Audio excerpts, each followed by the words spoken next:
Welcome to PrairieFoxSurvival.com. I'm Richard, and today may be the last time you see me with what my wife's fixing to do a video on and try to shove down my throat. And today we're going to be discussing cantaloupe pie. And this has been cut, but I want to show this to you, what she's going to feed to me. Can we see that, Deanie? Okay, and as you see, we've got mold growing on it.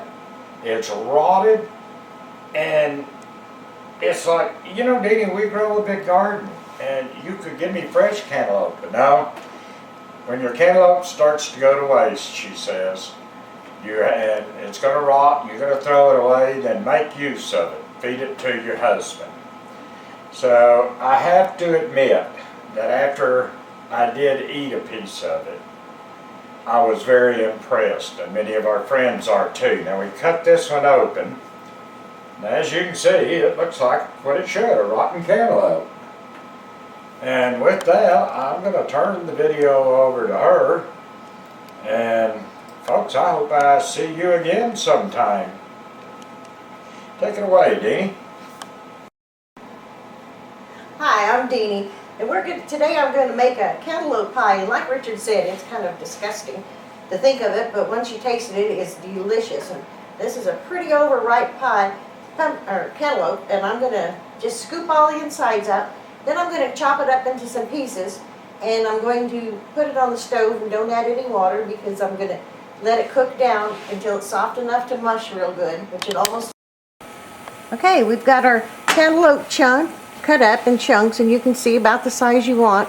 And this is all just juice that came from the cantaloupe. Don't add any water.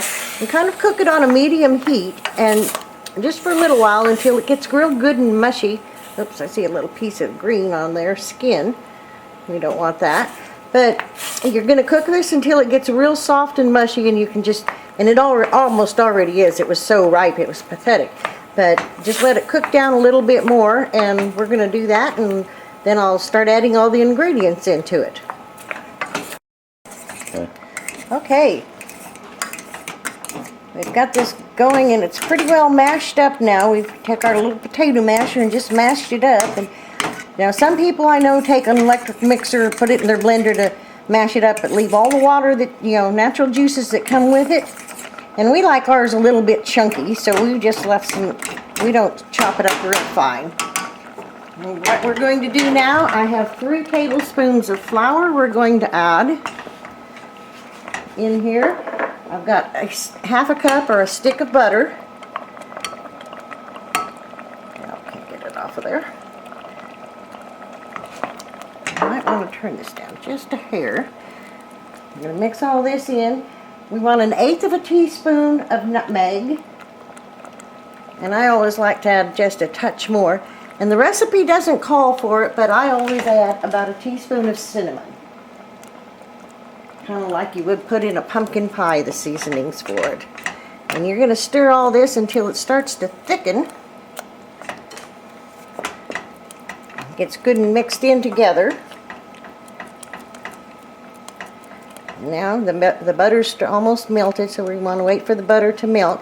And I have separated 5 eggs, and we're just going to use the egg yolks in the custard.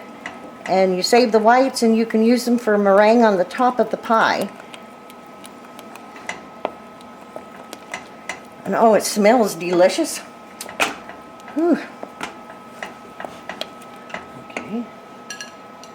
I'm just going to pour in my egg yolks.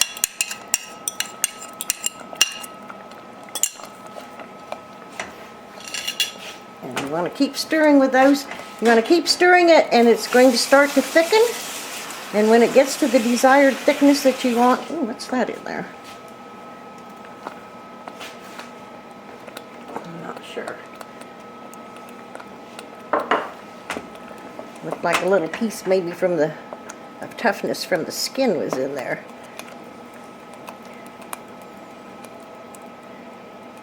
But this is basically it. We're going to thicken it up just like a custard, and that's what's coming from the bottom of it, is the custard sticking. And it's just about done, so we're going to move over and fill up our pie crust in just a minute. Okay, I almost forgot to add the sugar in it. Thanks for my good helper, Richard. You know, he reminds me of the sugar. And it's a half a cup of sugars going in this pie.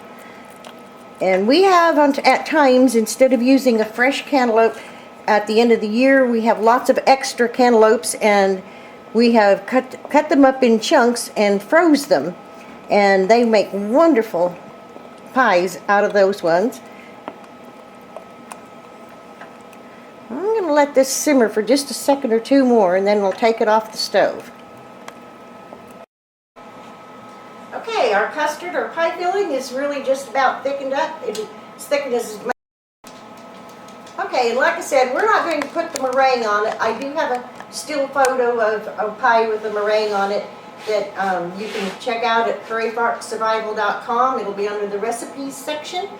And the whole recipe will be there posted for you to make your own cantaloupe pie. And for now, thank you for visiting prairiefoxsurvival.com.